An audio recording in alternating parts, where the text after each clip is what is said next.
La oposición vuelve a quedar de nueva cuenta exhibida, y no por falta de micrófono, sino por exceso de cinismo, pues salieron otra vez a llorar, a gritar y a sembrar miedo, que si la reforma laboral es un cuento, que si es atole con el dedo, que si la jornada de 40 horas no va a llegar, la misma cantaleta de siempre, la misma que usaron cuando dijeron que subir el salario mínimo iba a destruir la economía. ¿Y qué pasó? Pasó lo contrario, el salario subió como nunca en décadas y el país no se cayó, al contrario, se levantó. Hoy los escuchamos una vez más rasgarse las vestiduras mientras se agarran de cualquier pretexto, incluso del más ridículo tema que salga, como este supuesto salón de belleza, para desviar la conversación, porque cuando no pueden defender privilegios avientan humo, pero eso sí, de sus portafolios llenos de billetes cuando gobernaban no dicen nada. De las cirugías de Alito Moreno pagadas con el sudor del pueblo de Campeche tampoco dicen nada. Y ahí no había indignación, solamente había silencio y complicidad. ¿Vas a proponer que se postergue la aprobación de la reforma 40 horas? Lo que nosotros vamos a plantear el día de mañana, porque ya estamos convocados a la comisión, es un hecho que mañana se estará votando, es que haya 4 cambios fundamentales. En primer lugar, que se establezca con toda claridad que por cada 5 días de trabajo se tendrán 2 de descanso, porque eso es lo que quienes hoy trabajan 48 horas están esperando. No se vale que por un lado le digan a la gente que la jornada se reduce de 48 a 40, pero que van a aumentar las horas extras y que la gente va a seguir teniendo un solo día de descanso. Entonces, primera propuesta, que sean 2 días de descanso, que la gente tenga fin de semana, que pueda estar con su familia. Segundo, que no hagan la trampa de aumentar las horas extras al mismo tiempo que disminuyen la jornada, porque es una tomadura de pelo en perjuicio de los trabajadores. Tercero, que haya un fondo para apoyar a las MIPYMES en esta transición, porque sobre todo en las empresas muy pequeñas que tienen 1 o 2 trabajadores, se va a requerir apoyo para poder hacer este cambio, esta transición. Y finalmente, pues que no se postergue esto hasta 2030. Se entiende que tiene que haber cierta gradualidad, pero nos parece un exceso que ellos quieran patear el bote hasta 2030. Y aquí recordar una cosa. Aquí en este Senado de la República se aprobó una reforma recientemente al artículo 123 constitucional, apartado B, que decía, lo recordarán ustedes, que todos los policías, los médicos, las enfermeras, la gente de Guardia Nacional tendría derecho a ganar por lo menos el salario medio de cotización. Así está establecido en la reforma. Es fecha que no han querido publicar la reforma. Eso quiere decir que hacen reformas para hacer como que están del lado de los trabajadores, pero a la hora de implementar las reformas lo que hacen es postergar y no permitir que entren en vigor. Nos preocupa que con la reforma de reducción de la jornada de 48 a 40 horas termine pasando lo mismo. Por eso nuestra exigencia a que, si bien puede haber gradualidad, de ninguna manera es válido que quieran patear el bote hasta el año 2030. Y ahora vienen y quieren hacernos creer que la reforma de las 40 horas es una trampa. Todo un descaro por parte de los preanistas. Trampa fue la que ellos hicieron durante décadas. Jornadas de 48 horas, sueldos miserables, 0 derechos y un Estado arrodillado ante los grandes intereses empresariales. Porque hay que decirlo claro, la oposición no defiende al trabajador, defiende al patrón abusivo. No les preocupa la familia mexicana, les preocupa que el pueblo tenga tiempo libre, descanso y una vida digna. Mientras ellos mienten, la 4T habla con hechos. La reforma de las 40 horas no es un engaño, es una continuación del cambio verdadero. Es la misma lógica que impulsó el aumento histórico al salario mínimo, la misma que puso al trabajador en el centro y no como mercancía desechable. La presidenta Claudia Sheinbaum lo ha dicho sin rodeos, el compromiso es real e Ignacio Mier lo ha confirmado. Se ha expresado de esta manera, de forma coloquial, que es una tomadura de pelo.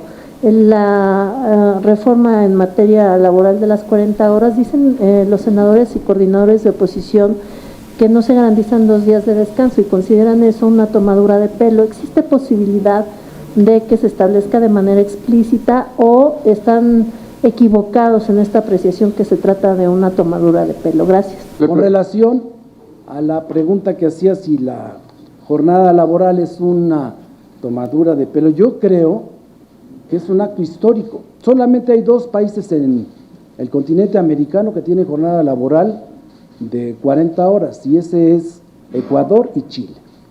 El promedio de todo el continente es de más de 44 horas, y buena parte aún es de 48 horas.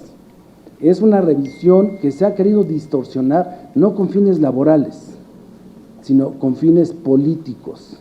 Y esto lleva un costo siempre. Igual lo hicieron cuando votaron en contra de los programas sociales.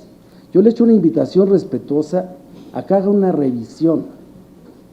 Siempre, fíjense ustedes, esta reforma es histórica. Desde 1974 se han presentado infinidad de iniciativas y no se había tocado. Ahora es una iniciativa que viene acompañado su discusión como dictamen de una discusión en la que participaron académicos, expertos en derecho laboral, en salud, instituciones educativas, los organismos agrupados en el Consejo Coordinador Empresarial, pero sobre todo todas las centrales obreras de México. Y todos se cuida primero. ¿Cuáles eran las condiciones que el grupo parlamentario de Morena en nuestra coalición habíamos puesto en el centro del debate? Primero, que complementara todas las reformas que se habían venido instrumentando desde el 2019 y que ha generado un incremento en las condiciones y en el bienestar de las familias trabajadoras. No solamente por el incremento del 150% a valor presente del salario mínimo, sino también en materia de pensiones. Las AFORES fueron revisadas, se redujo el número de semanas de cotización, las comisiones, el outsourcing se eliminó, se restringió, lo que permitió que más de 2 millones de trabajadores se incorporaran al régimen de seguridad social y son hoy derechohabientes del Instituto Mexicano de Seguro Social. Segundo, que nos representara la reducción de la jornada laboral de 48 a 40 horas, disminución del ingreso de los trabajadores, van a disminuir las horas de trabajo y van a ganar exactamente lo mismo, como si fueran 48 horas en todo el tiempo.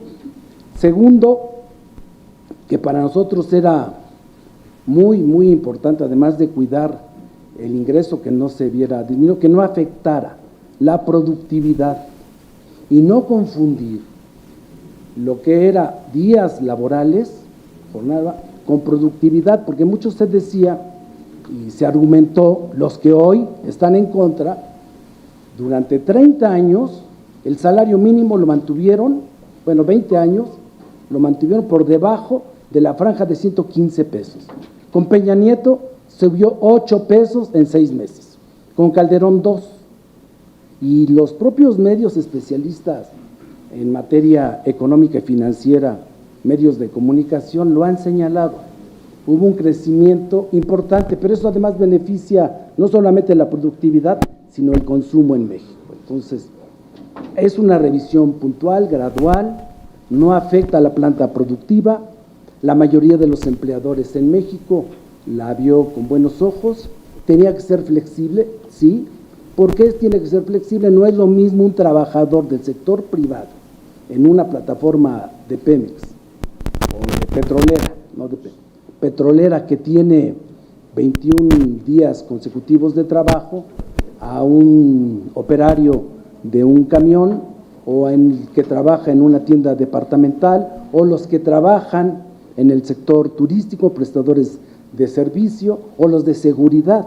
Tenía que ser una reforma que garantizara la disminución de la jornada laboral sin afectar lo que les acabo de comentar, y que fuera flexible para que cada uno de los diferentes ramos de la industria y de las empresas que ocupan gente tuvieran la posibilidad de llegar a acuerdos por un lado, en lo individual con sus trabajadores, cuando es el caso, o a través de su representación sindical en la libre asociación que hay en México. Le pregunta Entonces, sería Gerardo tomadora Segura. de pelo decir que es una tomadora de pelo. Gerardo Segura, de Azteca Noticias. Sí, senador, muchas gracias, buenas tardes. Oiga, ¿nos podrá informar si este salón de belleza que se le ha nombrado como de Andrea Chávez pagaba renta y si no pagaba renta, ¿pagaba algún tipo de servicios, agua o luz, algún tipo de estos servicios? Decir que no es una promoción de una senadora del grupo parlamentario, y eso quiero manifestarlo. Segundo, que ya lo señalé, está suspendido, vamos a hacer una revisión puntual, serena, sin estridencias.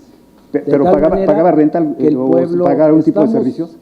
Hoy mismo pedimos en la Junta de Coordinación Política y la próxima semana haremos un informe completo de todo esto. De acuerdo. Oiga, nada más última cuestión. A raíz del cambio en la Junta de Coordinación Política, ¿se piensa hacer alguna auditoría a la gestión de Adán Augusto López para ver cómo deja la situación financiera, los cambios que hizo, y si ya hay algún acuerdo para relevar a las personas que él nombró en los cargos claves? Porque al parecer tenemos entendido que pues, había ciertas resistencias para que pudiera haber libertad para que usted pusiera en esos cargos a la gente de usted. ¿Cómo están las cosas ahorita, senador? A ver, platícame esas resistencias porque yo no las conozco. Yo por lo menos no las conozco. Miren, la organización interna de la Cámara de Senadores le da facultades expresas no a quien la preside, porque es un órgano colegiado. Si nosotros pudiéramos hacer valer nuestra mayoría de manera mecánica, junto con nuestros aliados, no fue el caso. Si ustedes revisan los nombramientos de los funcionarios de la Cámara de Senadores, fueron aprobados por unanimidad de la Junta y del Pleno. Su desempeño está sujeto a lo que analiza, determina en principio la mesa directiva y la Junta de Coordinación Política, y sobre todo quienes son finalmente los titulares, por decir de una manera, los patrones son las y los senadores en su conjunto en el Pleno. Conforme al reglamento, todos los informes sobre el ejercicio del presupuesto aprobado a la Cámara de Senadores fue aprobado por el Pleno, así es que no hay. La propia Cámara de Senadores está sujeto a las revisiones conforme al programa anual de auditorías que hace la Auditoría Superior de la Federación, y al interior lo realiza conforme a un programa el propio auditor, el director general de auditoría de la Cámara de Senadores. De ahí no hay nada. Sin embargo, estamos teniendo reuniones con cada uno de los funcionarios para hacer una revisión que sea puntual, objetiva y justa. Le pregunta Jorge Monroy, él trabaja para Latinos. Gracias. Buenas tardes, senadora y senador. Quiero preguntarle cuál es el objetivo de esta revisión que van a hacer, es decir, ¿será para restringir, será para cancelar o será para mantener, digamos, lo que ya mencionaba usted que tienen los senadores? O sea, ¿para qué la revisión? Porque miren, me gustaría preguntarle también, ¿de quién era el equipo que está en este lugar? O sea, ¿es del Senado o ya lo sacaron, ya está el espacio en blanco? ¿De quién era el equipo que tenían ahí en la famosa estética? Y tercero, senador, me gustaría preguntarle si ya tienen un control de daños, es decir, todo lo que ocurrió después del jueves pasado, ¿qué impacto tiene en los senadores, en la imagen de los senadores y de la institución como tal que se vio, digamos, en las redes sociales del jueves para acá? Gracias. Bueno, no sé cuál es el equipo, no fui usuario de esos servicios regularmente. Yo tengo, ya les dije, la comodidad de ser poblano, entonces yo cada vez que estoy en Puebla tengo la oportunidad de cortarme el cabello allá. Yo no quiero por muchas razones, por respeto a mis compañeras senadoras que hacen uso de ese servicio, por respeto a la persona que laboraba ahí, no tener prudencia en lo que digo y cómo lo digo, y tener sí todos los elementos para poder informar, porque la gente tiene derecho a estar informado. No lo minimizamos, aunque no es nuestra tarea sustantiva de la Junta estar revisando, lo hicimos y le dedicamos un buen de tiempo. Incluso yo le decía a mis compañeros, oigan, le hemos dedicado más tiempo, ¿verdad?, que a esta importantísima reforma constitucional. Pero como yo no puedo definir las prioridades de las personas, y sí mi labor como coordinador y del grupo parlamentario y presidente de la Junta es dar los espacios a todos los grupos parlamentarios para que se expresen en función de su propio catálogo de prioridades y no las prioridades que tiene el grupo parlamentario o el presidente de la Junta. Lo he platicado desde el día jueves permanentemente, miércoles fue, ¿no? Sí. Bueno, cuando haya sido miércoles, martes o miércoles, ¿no? Con la presidenta, ella declaró puntualmente sobre este tema y reitero, está suspendido el servicio. Todas estas dudas, mi querido amigo, le vamos a dar respuesta dentro de 8 días y a todas las inquietudes que tenga, porque para eso estamos convocando a esta rueda de prensa. Le corresponde a Sara Pablo, ella trabaja para Fórmula Noticias. Buenas tardes. Yo le quiero preguntar si sabe cómo van las negociaciones de la reforma electoral o la mesa de diálogo, si hoy tienen reunión con la presidenta. Había una versión de que la mesa se habría suspendido por estos desacuerdos, sobre todo en lo que tiene que ver con los legisladores plurinominales. La semana pasada el diputado Monreal adelantaba que eso iba a quedar igual y ahora hay una versión de que la presidenta de Morena no está de acuerdo. Entonces, si sabe cómo van esas negociaciones, si hoy se reúnen con la presidenta, y preguntarle también quién será vicecoordinador general de la bancada. Bueno, miren, la iniciativa de reforma en materia político-electoral es al sistema político y al sistema electoral de nuestro país. Es la iniciativa no nata más discutida. No hay una iniciativa, no hay un proyecto de iniciativa, es la construcción a partir de aproximaciones sucesivas, en principio con la comisión presidencial, después con los representantes dirigentes de nuestra coalición, lo que ellos piensan, opinan, y después de todo lo que se ha llegado a la propia comisión y la opinión de la presidenta, porque es quien la va a suscribir. Entonces no hay una iniciativa, aunque ya ha sido discutida y han transcurrido editoriales al respecto, líneas Ágata en los medios impresos y muchas horas de análisis de especialistas, expresidentes del Instituto Nacional Electoral. He escuchado infinidad de voces al respecto de una iniciativa que no ha nacido. Lo que sí hay es una convicción de una revisión al sistema político y al sistema electoral, y hacerlo con cuidado. La presidenta ya lo dijo, porque va a ser la promovente, me está dando el espacio, y hay que esperar que hacia la tercera, cuarta semana, como ya lo anunció, de este mes, pueda ella estar presentando la iniciativa, y vendrá otro momento. Hay que ver también a qué Cámara la envía, si la Cámara de origen es Senado o diputados, y cuando tengamos eso ya podemos dar una opinión al respecto, mientras está en la etapa de construcción. Digamos lo que se está confeccionando y es por aproximaciones sucesivas, no hay nada definido al respecto. La otra pregunta, ¿cuál era? ¿No se han roto estas conversaciones? No, estuvimos juntos platicando sobre ese tema, se han abordado muchas cosas, ¿no? Hay opiniones distintas. Yo digo que hay que ser muy cuidadosos, se modifican coeficientes, se revisa cláusulas de gobernabilidad, se determina si es un sistema mixto de integración de las cámaras o si deja de ser mixto, si la representación bajo un procedimiento electivo no se confunde con senadores o diputados de mayoría. En fin, no es una cosa sencilla, requiere eso. Qué bueno que se haya discutido, porque eso ha ampliado el debate, la discusión, puntualizar, revisar. Siempre es sano que esté abierto, y esta como ninguna. Quizás la reforma en materia eléctrica fue también una de las que más se ha discutido y debatido, que ha sido motivo de paneles, en fin, en los diferentes medios, yo creo, y mesas de discusión y análisis. Creo que lo va a seguir siendo. Es un tema que en nuestra aún incipiente democracia se ha venido cada sexenio discutiendo, así es que hay que esperar todavía unos días y tener la iniciativa para poder profundizar con una dioptría mayor en su análisis. Tenemos 2 preguntas más, senador. Tenemos 2 preguntas más. Aún no he sido convocado. Todavía no sabemos.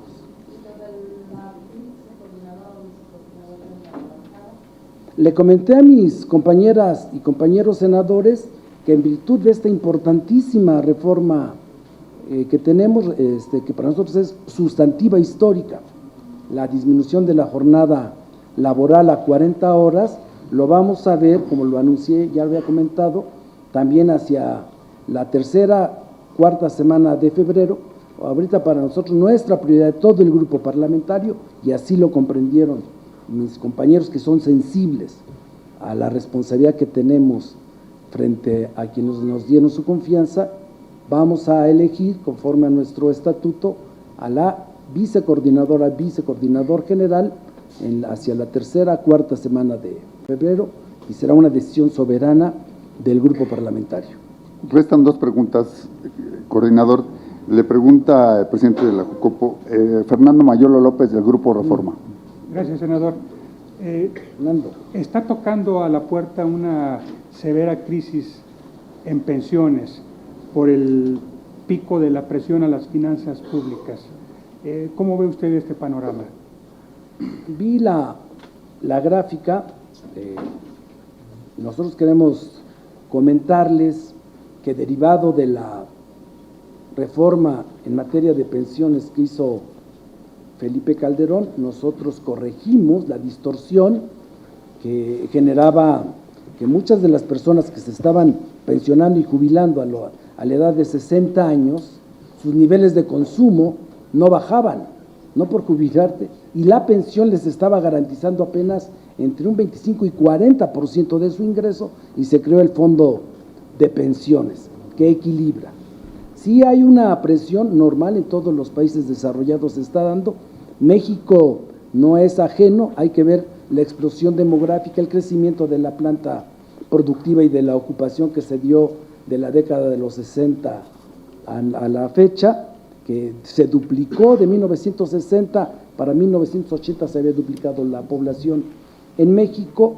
No hubo, saquearon al Seguro Social, lo utilizaron de caja chica, no fue cuidado en su momento, las empresas públicas descentralizadas tampoco hubo cuidado, fue el dispendio en la década de los 80, de los 90, se recrudece en la primera década de este siglo, y lo que se hizo fue empezar a equilibrar las finanzas públicas, cuidando que no se afecten los programas sustentivos.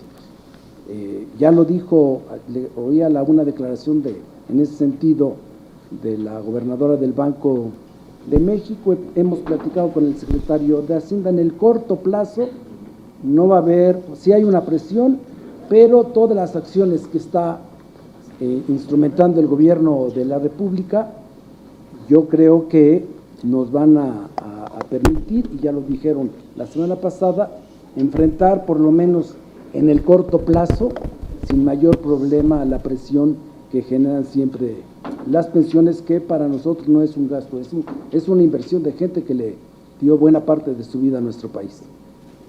Le toca a Azucena Rangel, de Canal 11. Apretalo.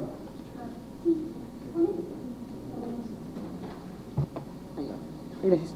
Preguntar únicamente, ¿se han convocado protestas el día de mañana al exterior del Senado por parte del Frente Nacional por las 40 horas? En ese sentido, hay algunas propuestas que ellos mencionaban sobre los 2 días de descanso, que la reducción no fuera tan paulatina. No sé si considerarían ustedes hacer este análisis ahora que se van a reunir para seguir trabajando esta reforma o la van a dejar tal cual ya está prevista. Miren, es que es un juego de palabras. Que les comentaba, desde 1974 no se había hecho nada en este sentido, hasta ahora. Si uno revisa el texto constitucional, ahora va a quedar en 40 horas, pero 40 horas y cuántos días, dependiendo del giro. Entonces, sí, ellos, he tenido la oportunidad de leer lo que han manifestado, y digamos, y vamos a tener acercamiento con ellos, pero no se van al fondo. Son 13.5 millones de personas trabajadoras, hombres y mujeres en México, que tienen en este momento una jornada laboral de más de 40 horas.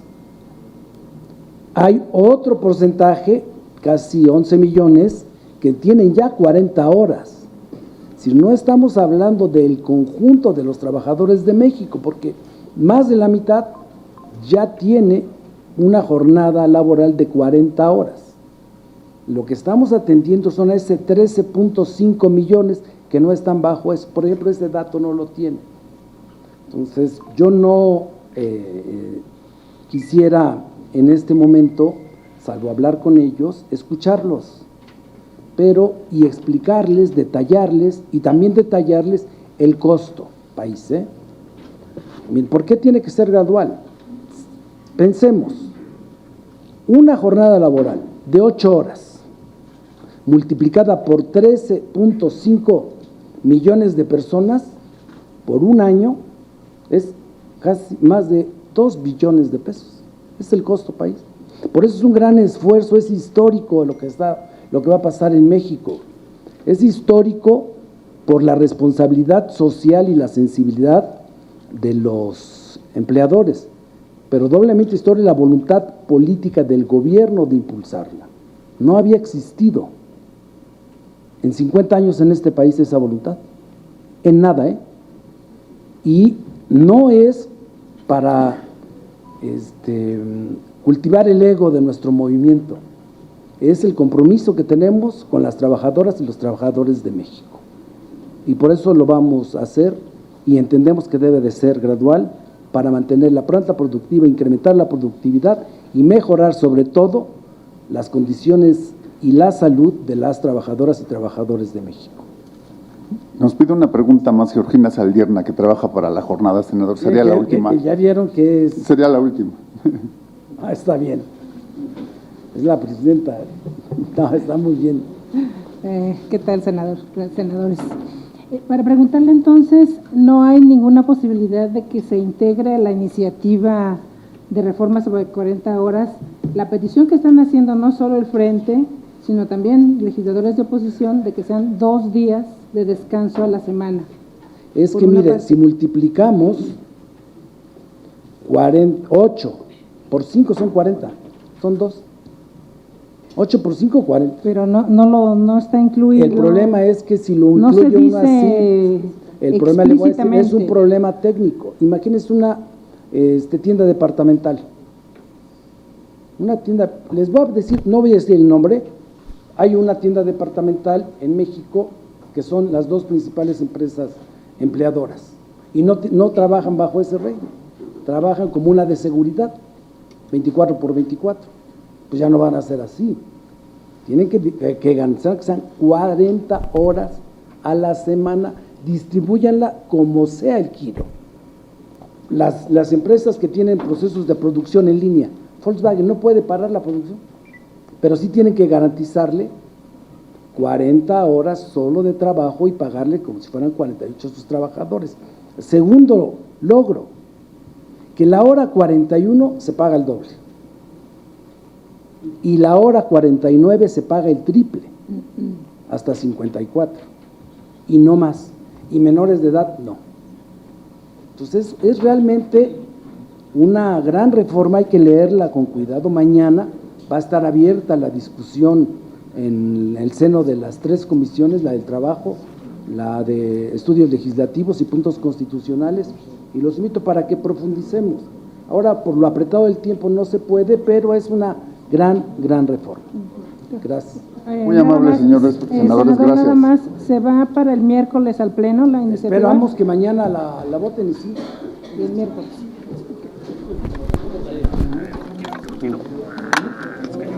Esta reforma va porque va, con responsabilidad, con gradualidad si se requiere, pero nada de patear el bote hasta el 2030, como lo quiere hacer creer la oposición, pues todo lleva su tiempo, y más en un tema tan delicado de estudiar y de desarrollar como este. Ellos quieren tiempo para que nadie nada cambie, mientras que la 4T quiere tiempo para que el trabajador viva mejor.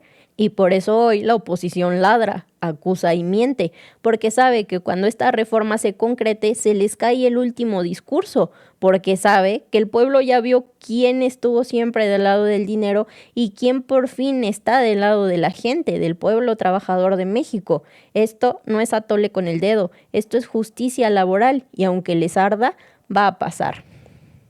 Y bueno, hasta aquí la noticia. ¿Ustedes qué opinan? Déjenme sus comentarios y si les gustó el video no olviden darme su like y compartir con todos sus amigos para que también estén bien informados y al tanto de lo que acontece día a día en nuestro país. Te veo en un siguiente video. Hasta luego.